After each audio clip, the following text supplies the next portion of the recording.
क्रिस्त में मेरे प्रिय भाई और बहनों, आज हम शुभ शुक्रवार मना रहे हैं, उत्तम शुक्रवार मना रहे हैं। आपके मन में एक प्रश्न होगा, आज के दिवस को हम उत्तम कैसा कह सकते हैं, शुभ कैसा कह सकते हैं? आज तो दुख का दिवस है, वेदना का दिवस है, क्लेश का दिवस है, संकट का दिवस है, दुख का दिवस है, व्यथा का दिवस है। आज इस दिवस को हम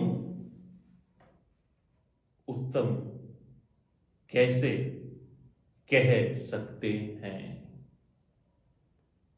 मेरे प्रिय भाई और बहनों, आज का दिवस उत्तम है, शुभ है, और इसको हम प्रखर रूप से आज के सुसमाचार के द्वारा इस संपूर्ण संकल्पना को ग्रहण कर सकते हैं।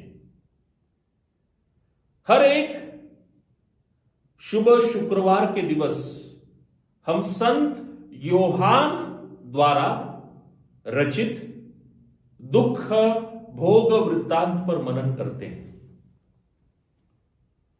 यदि हम इस संपूर्ण दुख भोग वृत्तांत पर मनन करें, समय की कमी है, समय की पाबंदी है, इसलिए मैं संपूर्ण वृत्तांत नहीं पढ़ सकता, लेकिन यदि हम इस पर मनन करें, इसका विश्लेषण करें, इस पर चिंतन करें, रिसर्च करें,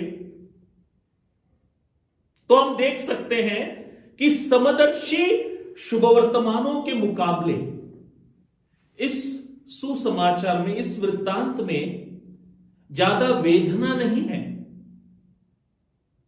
गौर से आप पढ़े इस दुख सहन वृत्तांत को, इस दुख भोग वृत्तांत को, संत योहान लिखित दुख भोग वृत्तांत को। जो दूसरे समदर्शी यानी सिनॉप्टिक्स सुसमाचार है, उसमें हम दुख देख सकते हैं प्रखर रूप से, तीव्र रूप से। संत योहान के सुसमाचार में जानबूझकर वह तीव्रता कम की गई है संत योहान द्वारा। संत योहान एक महिमान्वित क्रिस्त को प्रस्तुत करते हैं। यदि हम शुरुआत से ही देखें, जब यीशु की गिरफ्तारी हुई, कोई यीशु को पकड़ने नहीं आता, वे जमीन पर गिर जाते हैं। यीशु स्वयं अपने आप को उनके हवाले करते हैं। आगे भी हम देखते हैं कि संत योहान के सुसमाचार में यीशु और पिलातुस, इनके बीच में जो वार्तालाप होती है, बातचीत होती है, उसे बहुत अधिक स्थान दिया गया है। उसे एक प्रकार से अधोरेखित किया गया है। पिलात एक रूप से कबूल करता है कि हां, यही है तुम्हारा राजा, यहूदियों का राजा। आगे जाकर भी हम देख सकते हैं कि Jesus is in complete control. वह संपूर्ण नियंत्रण में है। दुख का जो अंश है, तनिक हम इस संपूर्ण वृत्तांत में नहीं देख सकते। एक रूप से उसका उपरोध होता है, लोग उसे चिढ़ाते हैं, उसका मजाक उड़ाते हैं। यहूदियों का राजा, तो यहूदियों का राजा है ना, उसे कांटों का मुकुट भी पहनाते हैं। और यह दिखाया भी गया है, जब उन्हें क्रूस पर किल्लों से ठोका गया, क्रूस पर एक शब्द था, यहूदियों का राजा, नाजरेत का यीशु, Jesus of Nazareth, the king of the Jews. एक उपरोध है कि एक दुख से परिपूर्ण मनुष्य जो क्रूस पर आरोपित है, वह राजा भी है। यही है इस शुभ शुक्रवार का संदेश कि दुर्बलता में शक्ति है, क्रूस में शक्ति है, इसीलिए आज का दिवस शुभ है, आज का दिवस उत्तम है। वस्त्रों का विभाजन देखिए, उनके वस्त्रों का विभाजन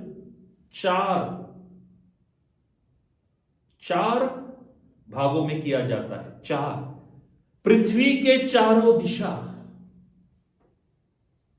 उत्तर, दक्षिण, पूर्व, पश्चिम।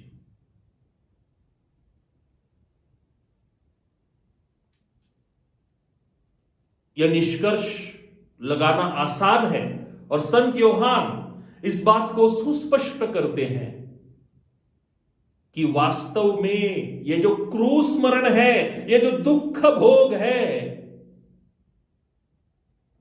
ये महिमा से परिपूर्ण है।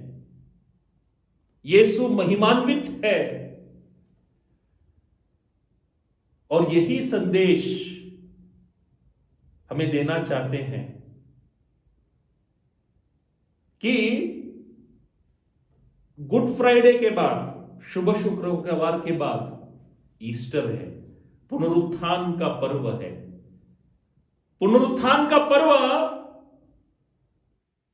शुभ शुक्रवार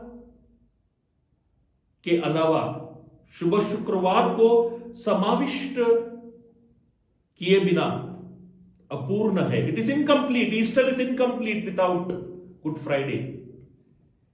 पुनरुत्थान का पर्व मनाने के लिए शुभ शुक्रवार मनाना जरूरी है। यही संदेश देना चाहते हैं संत योहान कि संपूर्ण जगत का प्रकाश, यीशु कहते हैं मैं इस जग का प्रकाश हूं, संपूर्ण जगत का प्रकाश। आज हमें यह सिखाता है कि दुख में भी शक्ति है, क्रूस में भी शक्ति है। जैसे मैंने पहले कहा था, चार भाग, चार कोना।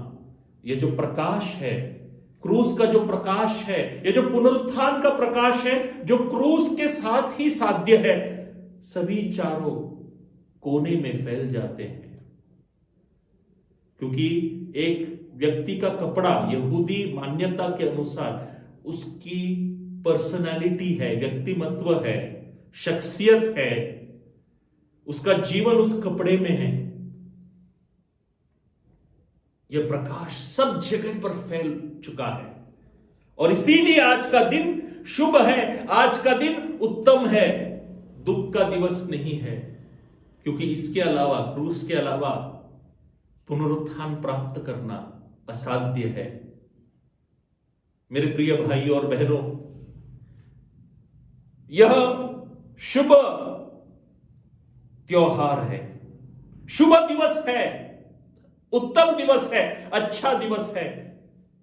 क्योंकि इस दुखपूर्ण संसार में हम विलाप करते हैं, हम पीड़ित हैं, लेकिन हमें आज यीशु आशा दे रहे हैं कि तुम्हारी पीड़ा में भी शक्ति है। यदि तुम इस पीड़ा को यीशु के पीड़ा के साथ एक रूप करते हो, क्योंकि जैसे संत पौलुस कहते हैं, जो कोई यीशु के दुख के साथ अपने दुख को एक रूप करता है, उसके क्रूस को यीशु के क्रूस के साथ एक रूप करता है, वह उसके पुनरुत्थान में भी शामिल होगा।